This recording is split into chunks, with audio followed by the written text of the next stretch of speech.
सास और बहू का एक दूसरे के पारिवारिक अनुभवों से सीखना। भूमिका। भारत में सास बहू के रिश्ते को लेकर हमेशा ही तरह तरह की बातें की जाती रही हैं।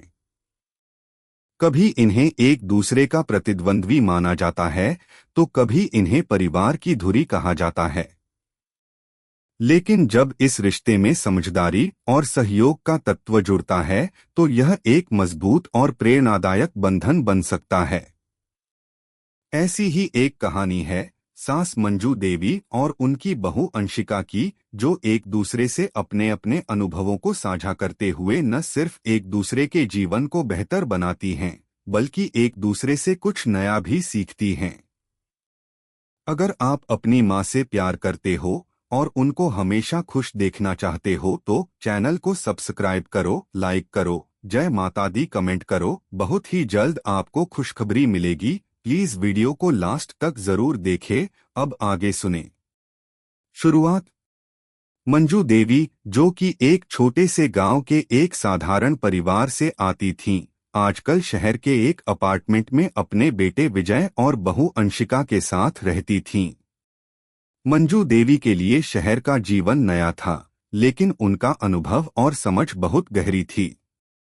अपने पूरे जीवन में उन्होंने परिवार, रिश्ते और जिंदगी के उतार चढ़ावों का सामना किया था। विजय की शादी के बाद मंजू देवी को एक नई भूमिका में खुद को ढालना पड़ा था। अब वह सिर्फ मां ही नहीं, बल्कि एक सास भी थीं। अंशिका, जो एक आधुनिक और स्वतंत्र सोच रखने वाली लड़की थी, शहर में पली बढ़ी थी।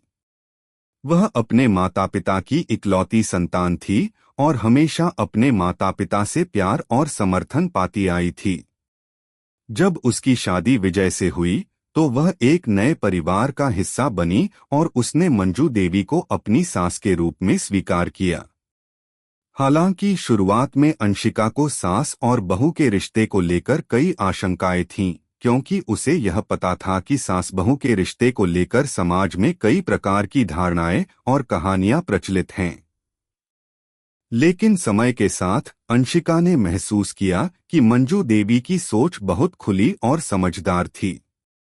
मंजू देवी ने उसे कभी अपनी मां की तरह सिखाया तो कभी दोस्त की तरह उसे समझाया। और वहीं अंशिका ने भी मंजू देवी को समझाने की कोशिश की कि बदलते वक्त में रिश्तों में कुछ नया पहलू जुड़ सकता है। अनुभवों का आदान प्रदान। एक शाम जब विजय ऑफिस में व्यस्त था, मंजू देवी और अंशिका बैठकर चाय पी रही थीं। चाय के साथ बातचीत का सिलसिला शुरू हुआ। अंशिका ने पूछा, माँ, आप हमेशा कहती हो कि परिवार के रिश्ते सबसे महत्वपूर्ण होते हैं, लेकिन क्या आपको कभी ऐसा नहीं लगा कि यह रिश्ते हमारी व्यक्तिगत स्वतंत्रता को कैद करते हैं? मंजू देवी ने हल्की सी मुस्कान के साथ कहा, बिल्कुल बेटा, तुम्हारा सवाल सही है। लेकिन जब मैं तुम्हारी उम्र की थी तो मुझे लगता था कि अपने लिए जीना सबसे जरूरी है। लेकिन जैसे जैसे जिंदगी की राह पर कदम बढ़ाए, मैंने समझा कि जब तक हम दूसरों के साथ जुड़कर नहीं चलते, हम खुद को सही तरीके से नहीं समझ पाते। परिवार के रिश्ते और जिम्मेदारियां हमारे आत्मविकास का हिस्सा बन जाती हैं। अंशिका ने कुछ सोचते हुए कहा, लेकिन कभी कभी ऐसा लगता है कि एक सास की स्थिति में कुछ सीमाएं होती हैं। वह अपनी बहू के जीवन में बहुत ज्यादा दखल नहीं देना चाहती, लेकिन फिर भी उसे सही मार्गदर्शन देने की जिम्मेदारी होती है। मंजू देवी ने उसकी बात को ध्यान से सुना और कहा, यह सही है बेटा। एक सास के रूप में मुझे हमेशा यही कोशिश रहती थी कि विजय की पत्नी के रूप में तुम अपनी पहचान बना सको। लेकिन यह भी महसूस करती थी कि मुझे तुम्हारी मदद करनी चाहिए, क्योंकि जब तक हम एक दूसरे की मदद नहीं करते, तब तक हम दोनों अपने जीवन में एक दूसरे के साथ चल नहीं सकते। अंशिका की आंखों में चमक आ गई। उसने कहा, माँ, मुझे लगता है कि इस रिश्ते में समझदारी बहुत जरूरी है। जब हम एक दूसरे के अनुभवों को समझते हैं तो बहुत कुछ नया सीख सकते हैं। मुझे लगता है कि हम दोनों एक दूसरे से बहुत कुछ सीख सकते हैं। मंजू देवी ने मुस्कुराते हुए कहा, बिल्कुल अंशिका। मुझे याद है जब मैंने तुम्हारी उम्र में शादी की थी तो बहुत सी चीजें मुझे समझने में वक्त लगा।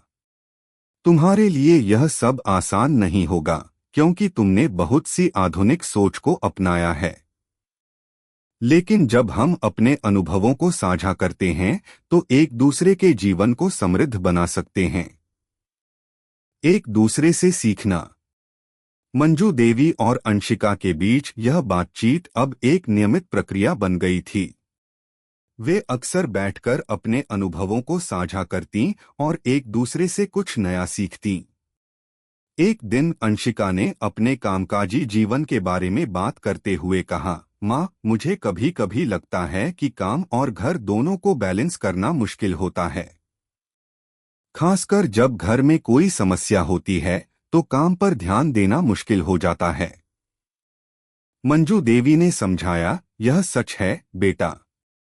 जब मैंने अपनी शादी के बाद घर संभालने की जिम्मेदारी ली तो मुझे भी ऐसा ही महसूस हुआ था। लेकिन एक चीज जो मैंने सीखी वह यह थी कि किसी भी कठिनाई का समाधान खुद से समझने के बजाय हमें अपने परिवार के साथ मिलकर उसकी योजना बनानी चाहिए। घर में एक दूसरे की मदद करने से बहुत कुछ आसान हो जाता है। अंशिका ने उत्सुक होकर पूछा, लेकिन माँ, कभी कभी हम इस मदद को स्वीकार नहीं करते। हमें यह लगता है कि हम अकेले ही सब कुछ कर सकते हैं। मंजू देवी ने समझाते हुए कहा, अंशिका, यह एक गलती होती है। हमें कभी यह नहीं सोचना चाहिए कि हम अकेले ही सब कुछ कर सकते हैं। जीवन साझेदारी है और एक दूसरे की मदद से ही हम इसे बेहतर बना सकते हैं। तुम्हें हमेशा यह याद रखना चाहिए कि परिवार में हर सदस्य का योगदान महत्वपूर्ण होता है। सास बहू के रिश्ते की नई दिशा। समय के साथ अंशिका और मंजू देवी का रिश्ता और भी मजबूत हुआ। दोनों एक दूसरे से अपने अनुभवों को साझा करके न केवल पारिवारिक जीवन में संतुलन बना रही थीं, बल्कि वे एक दूसरे के अच्छे दोस्त भी बन गए थे। मंजू देवी ने अंशिका को यह समझाया कि हर रिश्ते में थोड़ी सी समझदारी और धैर्य की जरूरत होती है, जबकि अंशिका ने मंजू देवी को यह सिखाया कि खुले विचार और आधुनिक सोच भी किसी रिश्ते को और मजबूत बना सकती है। उनके रिश्ते का यह बदलता रूप सभी के लिए एक प्रेरणा बन गया। विजय और उनके परिवार के बाकी सदस्य भी यह देखकर खुश थे कि सास बहू का रिश्ता अब एक समझदारी और सहयोग का प्रतीक बन चुका था। समाप्ति। यह कहानी एक सास और बहू के बीच रिश्ते की गहराई और मजबूती को दर्शाती है, जहां दोनों एक दूसरे से अपने अनुभवों को साझा करके जीवन को बेहतर बनाने की कोशिश करती हैं। इस रिश्ते में समझ, धैर्य और सहयोग का तत्व जब जुड़ता है तो वह न केवल परिवार को मजबूत बनाता है बल्कि व्यक्तिगत जीवन में भी नई रोशनी लाता है।